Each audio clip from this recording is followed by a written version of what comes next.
Passwords are the most important thing you can do for IT security. Welcome to Cybersecurity Demystified, where we explore the cybersecurity risks that small and medium-sized businesses face and give you some easy, actionable advice to make your business more secure. So I'm here with Dominic. My name's Ashley. Dom, just introduce yourself. I'm Dominic. From my experience as a Chief Information Security Officer, I realised that small businesses are as much, if not more, at threat from cyber attacks than the big guys. And I'm Ash. I run a small business and I didn't take cybersecurity seriously at all until my business got hacked and I saw the consequences. So Dom, first episode, we're going to talk about passwords. Why are we talking about passwords? Why is that our number one episode? Passwords are the most important thing you can do for IT security. In the same way your keys are the lock to your house, your passwords are the lock to all of your systems online. And I suppose when you think about your house keys, when I got a new cleaner, I wasn't particularly keen on giving her a set of keys until I could trust her. So the fact that I had a password that I used for my personal accounts, I used for my work accounts, and then you were, I think, shocked to find that I was also sharing that password with other people in my company. Yeah. Absolutely, and you wouldn't do the same with your house keys, would you? You wouldn't have 10 copies of your house keys, the one that opens your house, one that opens your back door, one that opens your office, one that opens your garage. But is that quite common? Because I have 5 people who work for me, so we have services that we use all together. Yeah, is it not fairly common that very people common. use sort of set passwords? Most people have one password that they use everywhere, and that password generally isn't very secure. And they're going to use that across all of their systems, whether they are important systems or lesser important systems. And they'll tell everybody, they'll say, hey, yeah, just log into my system, here's the password. Not realising or not thinking that they've given that same password for their online banking or for Facebook, which has all of their personal data in it. So we've actually got a great clip for that. You know, we've been hearing a lot about cybersecurity lately. So today we sent a camera out on Hollywood Boulevard to help people by asking them to tell us their password, and this is how that went. We're talking about cybersecurity today and how safe people's passwords are. What is one of your online passwords currently? It is my dog's name and the year I graduated from high school. Oh, what kind of dog do you have? I have a Chihuahua Papillon, And what's its name? Jameson. Jameson.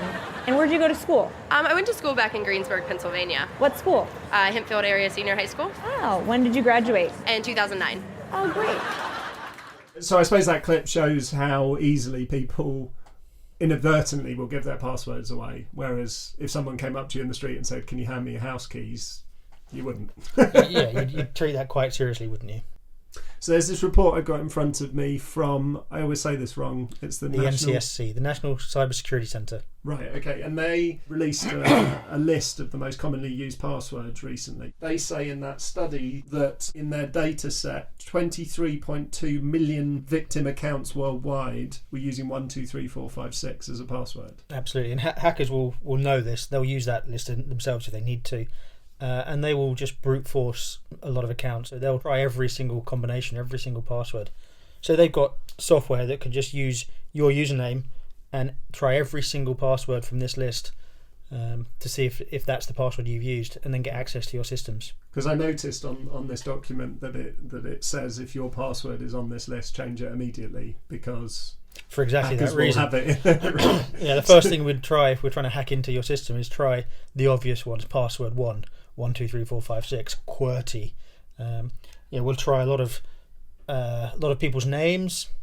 Well, actually, really when common. you mentioned names, that was one of the things that shocked me on this report. Is the number one name that's apparently used as a password is my name, which I don't know why Ashley would be the most common, but Maybe Ashleys aren't very secure people. well, mine isn't. I'm not giving away my password, but yeah, I mean, looking at this list, you've got things like monkey, I love you, dragon. I mean, phrases that people might think, well, that's a nice word. They're really, really easy to use. They're memorable, which is why people pick them. They mean something to a lot of people, but they mean something to a lot of people. So, Dom, what are the consequences of not having a secure password? Well, an easy to guess or to brute force password opens up whatever systems you have to anybody. By having a simple password, hackers can breach any one of your systems. Simple things like Facebook, and they can post or view your messages. They can access your email. Maybe they want to send messages as you, or just read read messages. And recently there was the Ring security system where people used passwords to access that.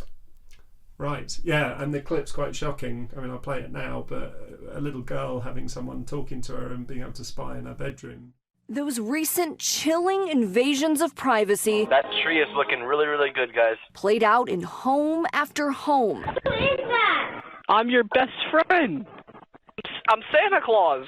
With hackers peering in, at times taunting residents through their Ring camera systems. What's up, homie? I still see you. Now prompting a class action lawsuit. I mean, it raises a whole point about privacy issues, but it's actually down to something that's not particularly complicated. It's people not having secure passwords.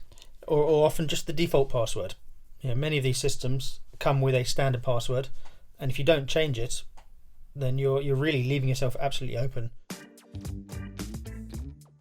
Okay, so let's move on to solutions. So what should I be doing with my password?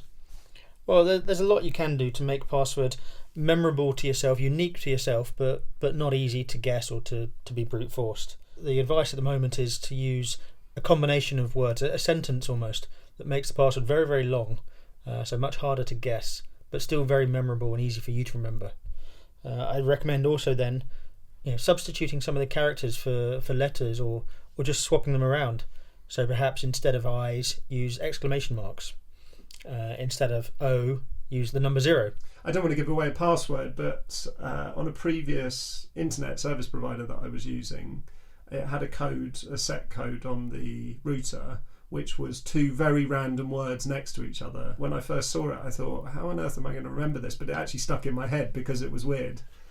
Yeah, it's much easier to remember actual words that you'll use than a combination of 10 random letters, numbers and characters. What you can also do is make the password unique to each service. Right. So that if you only have, say you have 2 or 3 words, but then you have some ending, perhaps the first 3 letters of the service's name. That way you don't ever use the same password twice. Oh, so that's quite interesting because I've seen the advice that you should have different passwords for everything, which clearly is a complete nightmare, and then you end up writing them down somewhere or putting them somewhere else on your phone, which is another security risk. The other one that came up that I read about, found an article on the web where someone had talked about in the company that this person worked at, you had to change your password every month, and everyone found that very frustrating.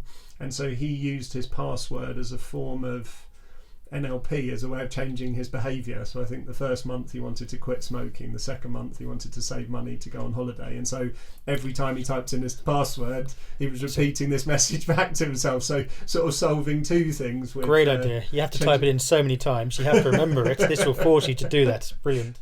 That brings me on to the next question about how often as a small business owner I should be changing my password, or how often my staff should be changing their passwords.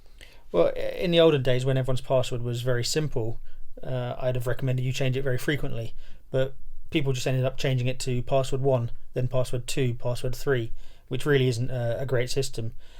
If you have a longer, more complex password, a couple of words that are memorable to you and something else as we talked about earlier, then you probably can go a little bit longer between password resets. So wrapping up, if there was one thing that someone listening to this should take away, what would it be? Always use a unique, strong password. Okay, so super simple, but as we said at the beginning, this is something that needs to be taken seriously because it has such a significant impact. So apply that simple learning and be more secure. So thanks for listening. Dom and I are the co-founders of a business called CyberAlarm. It's a burglar alarm for the internet, a cybersecurity platform that's designed from the ground up for small and medium-sized businesses. And how does our service relate to what we've been talking about today, Dom? Well, one of the things we do is we scan the dark web, which is an area of the internet notoriously used by hackers and other criminals. And we look there to see if we can find your username and your password from various hacks that have happened in the past. And if we do, it means that username, that password is known publicly to anybody that wants to access that information. And we let you know in clear and simple terms that that's there and what you need to do to protect yourself.